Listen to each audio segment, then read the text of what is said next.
Feel কুরবা মান ইয়াকতারিফ হাসানাতান নাজিদ লাহু ফিহা হুসনা ইন্নাল্লাহা গাফুরুন শাকুর।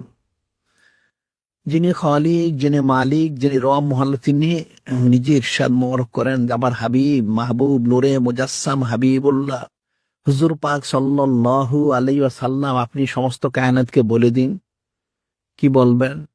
লা আসআলুকুম আলাইহি আজরান, যে তোমাদেরকে যে আমি ইমান দিচ্ছি, আমল দিচ্ছি, দিন দিচ্ছি, মহব্বত, মারিফত, নিসবত, কুরবত, রাজমন্দির সংসদ দিচ্ছি, এজন্য কোনো বদলা আমি চাচ্ছি না। তো আমি চাই তোমরা যেন হাকিকি আল্লাহ আল্লাহ হতে পারো। সেই তোমাদের দায়িত্ব হচ্ছে ইল্লাল মাওয়াদ্দাতা ফিল কুরবা, আমার দ্বারা মহাসম্মান কুরবত প্রাপ্ত হযরত আহলু বাইত শরীফ আলাইহিমুস সালাম রয়েছেন, ওনাদের মহব্বত তোমরা হাসিল করো। এই মহব্বত হাসিল করতে পারলে তোমাদের কামিয়াবি।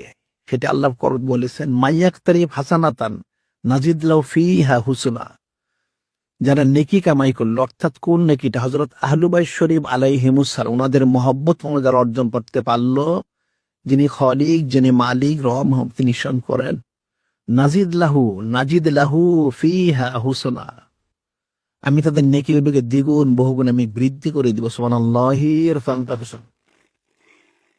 কিন্তু আরো বললেন ইন্নাল্লাহা গাফুরুন শাকুর, ইন্নাল্লাহা গাফুরুন শাকুর, নিশ্চয় যিনি খালিক, যিনি মালিক, রহমান, তিনি যারা হযরত আহলু বাইত শরীফ আলাইহিমুস ওনাদের মহব্বত মুবারক অর্জন করতে পারবে, তাদের জিন্দেগীর সমস্ত গুনাহ খাতাগুলি ক্ষমা করে দিবেন। সুবহানাল্লাহ।